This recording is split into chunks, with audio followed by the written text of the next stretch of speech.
કોથળામાંથી ઉંદેડું નીકળ્યું એવી કહેવત તો તમે સાંભળી જ હશે. હવે આ કહેવત એટલા માટે કહું છું કે હમણાં 10 દિવસ પહેલાં એક 35 વર્ષનો યુવાન પોતાની આઈટી કંપનીની જોબ સ્વિચ ઓવર કરવા માટે એ ફ્રી ઓફ ફિટનેસ માટે આવ્યો હતો. એ ભાઈને મેં ચેકઅપ કર્યું, એને પૂછ્યું, એને કંઈ જ રોગ નહોતો, પણ એઝ યુઝ્યુઅલ ફિઝિશિયન છીએ, બ્લડ પ્રેશર તો ચેક કરવાના જ.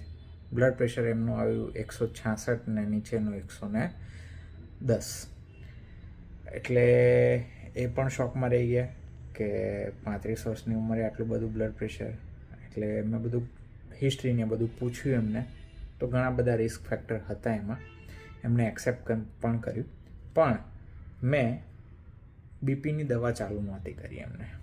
આજે 10 દિવસ થયા, એમનું બ્લડ પ્રેશર અત્યારે 150 અને નીચેનું 100 એટલું આવ્યું છે. અમુક લાઈફસ્ટાઈલ મોડિફિકેશન અને અમુક પ્રકારની બેઝિક મેડિસિન સાથે. કહેવાનો ભાવાર્થ એટલો છે કે આવા તો કેટલાય યુવાનો માર્કેટમાં ફરતા હશે કે જે આ સમસ્યાથી પીડાતા હશે, પણ છતાં બી આપણને ત્યારે જ ખ્યાલ આવે છે જ્યારે આપણા ઘરમાં કોઈક મોટી હોનારત થાય.